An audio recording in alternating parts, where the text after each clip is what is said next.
परमेश्वर के लोगों, एक पिता आम लेकर आया और उसने आम अपने बेटे को दिया खाने के लिए, और उसके बेटे ने छिलका हटाया, आम को खाया, और छिलका और जब उसकी गुठली, आम की गुठली बच गई, वो अपने पिता को दे रहा है कि ले पापा ये तू ले ले। अब जब अंदर का जो गुद्दा है, अंदर का जो फल था वो तो सब खा लिया, अब गुठली का और छिलके का क्या करना पिता ने। परमेश्वर के लोगों, आज बहुत से लोग ऐसा करते हैं। पवित्र बाइबल कहती है, अपनी जवानी के दिनों में अपने सृजनहार को स्मरण रख, इससे पहले के विपत्ति के दिन और वह वर्ष आए जिनमें तू कहे कि मेरा मन इनमें नहीं लगता। सभोपदेशक 12 अध्याय 1 आयत। बुढ़ापे के दिन, आज लोग जब बुढ़ापे में होते हैं उस समय कहते हैं हे परमेश्वर अब आपके हवाले हैं हम लोग। उस समय क्या है, छिलका, चमड़ी बच गई और हड्डियां, गुठली बच गई। उस समय ना तो भाग दौड़ कर परमेश्वर की सेवकाई कर सकते हैं, ना भाग दौड़ कर परमेश्वर के कार्य को कर सकते हैं। उस समय कहते परमेश्वर अब आप ही संभालिए।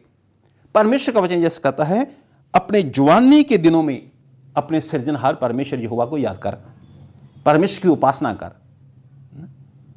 ऐसा नहीं कि जो अंदर का फल था वो सब खा लिया और छिलका और गुठली कहा ले पापा तू खा ले।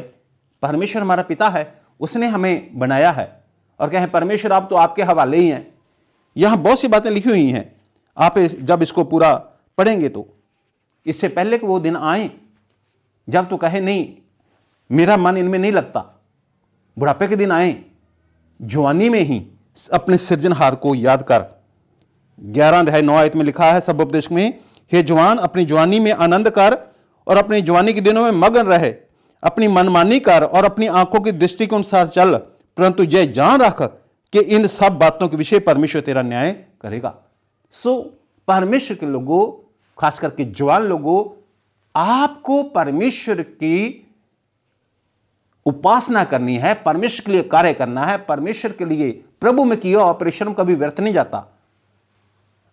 अभी आप दौड़ सकते हैं, आप पढ़ सकते हैं, आप ज्यादा देर तक बैठ सकते हैं, ज्यादा देर तक कार्य कर सकते हैं, ज्यादा देर तक उपवास कर सकते हैं, आराधना कर सकते हैं। अब आपके पास मौका है। बुढ़ापे में जाकर ना कहिएगा ये गुठली और छिलका पर परमेश्वर आप ले लो। अभी आपके पास मौका है, आप अपना जीवन परमेश्वर को सौंपें। प्रभु यीशु मसीह आपको इस धरती पर भी आशीष देंगे और प्रभु यीशु मसीह आपको स्वर्ग में भी आशीष देंगे।